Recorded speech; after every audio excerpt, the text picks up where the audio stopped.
Welcome to my channel. My name is Jordan Murphy. I'm the host of Her Voice Matters podcast, which is a podcast that empowers women to thrive after abuse and trauma. If you're new here, welcome. There's a world full of women who can relate to what you've gone through. Over 30,000 all-time listeners on the podcast of women that are desperate to heal after narcissistic abuse.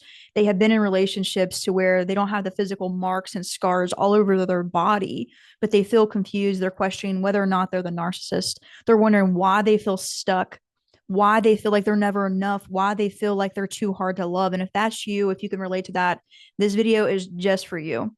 Whenever you're healing after a narcissist, the first thing that you have to accept is that what happened to you was abuse.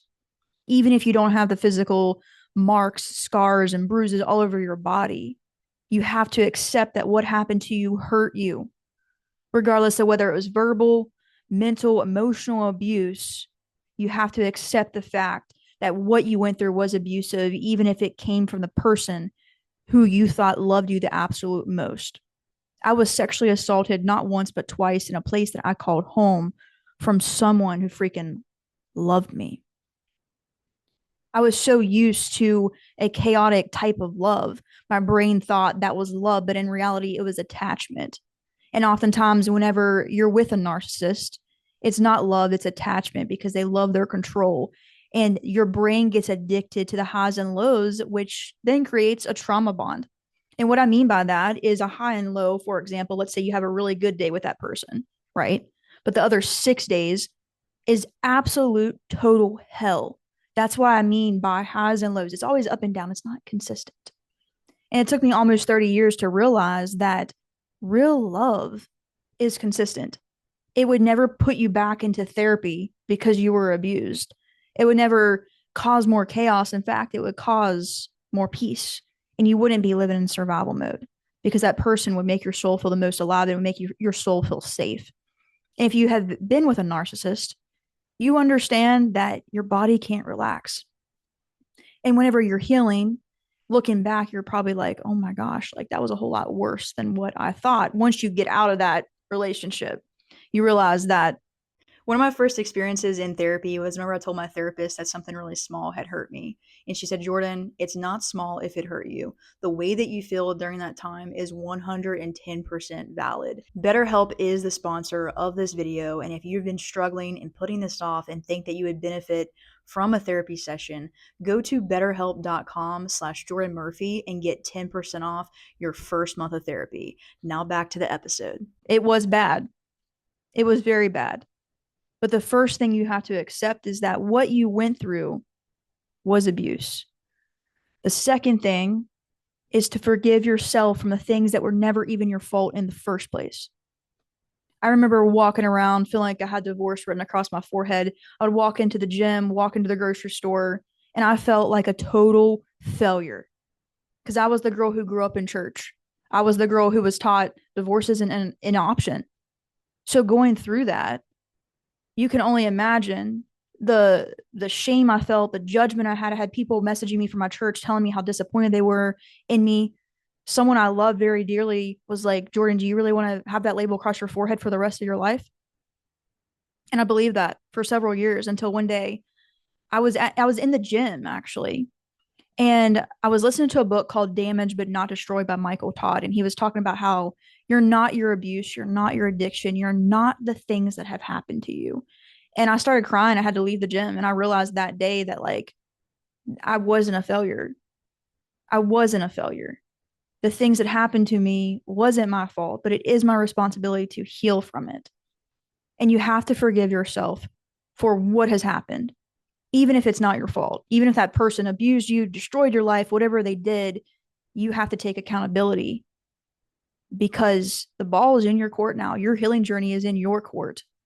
Yes, what they did to you was not right. It was not okay. But the healing is your responsibility. The third thing that you have to do whenever you're healing after narcissistic abuse is to work on things nobody, specifically no man, can ever take away from you. Things like your mindset, your skill sets, your habits, your body, your character. These are things that you can work on that nobody could ever freaking take away from you.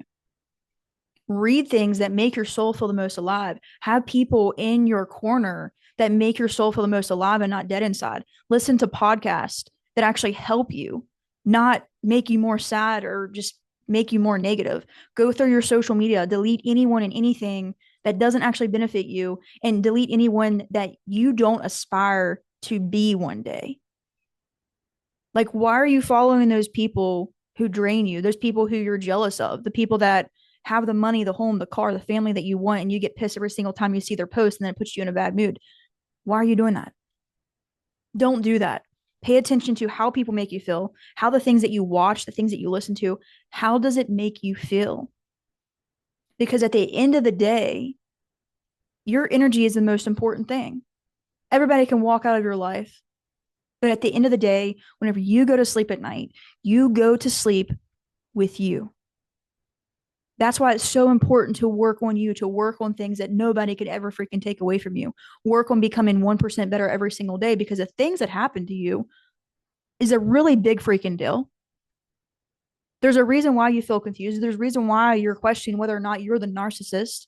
And if you've questioned that, I can tell you right now, you're not a narcissist, because narcissists are not self-aware. Narcissists cannot feel anything. That part of their brain literally does not work. That's why you can be bawling your eyes out and they fall peacefully asleep next to you, because they don't feel anything.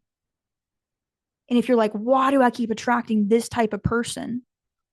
It's really important that you realize the pattern. It was a pattern.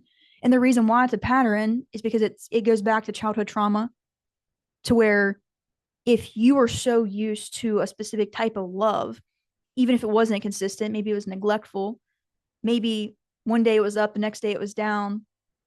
If you were used to that, your brain is going to want more of that. It's going to crave more of that, even if it's unhealthy, because it wants that next hit of dopamine.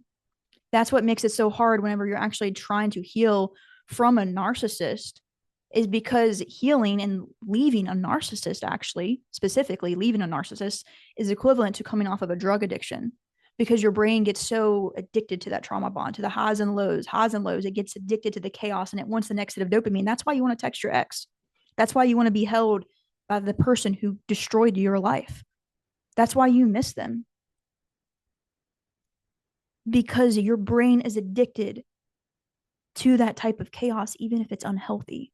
And the best way to just not crave that anymore is to go no contact.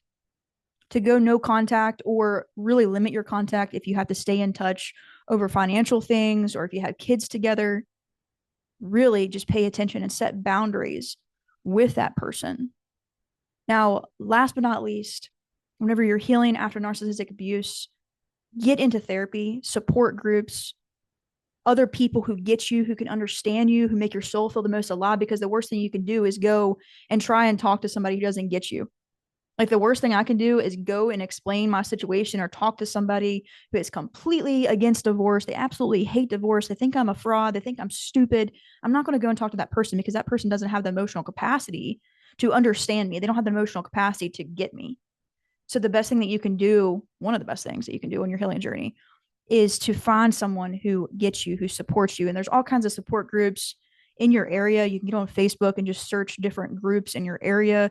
There's all kinds of girl groups and women who will truly freaking get you and who want to genuinely be your friend. And I think the best thing that a woman can have on her healing journey is a really big cheerleader. Somebody that says, I'm really freaking proud of you. Somebody that says, hey, you want to go get coffee? Somebody that you can actually be yourself around. And it's really hard nowadays to meet new people, to make friends. That's why I'm suggesting getting on like some sort of like Facebook group, because there's all kinds of women on there that want to be your friend. All kinds of women that you can connect with that will genuinely get you, because I know that you might feel like you're alone in a world full of people, but you're really not. Over 30,000 people have listened to Her Voice Matters podcast. And that tells me that so many women can relate to your story, because what happened to you wasn't your fault. And if you feel like you're not enough, you feel like you're too sensitive, you feel like you're too hard to love, it's because you're in the wrong place. If you're in the wrong place, you will feel that way until you walk away. I promise you that. It's not you. It has nothing to do with you, and it has everything to do with that person that you're with. And you will always feel minimized and belittled. You always feel like you're too hard to love because you are too hard to love for that type of person because they don't have the emotional capacity to love anybody. They do have the capacity to control. So if you can relate to this, if you want more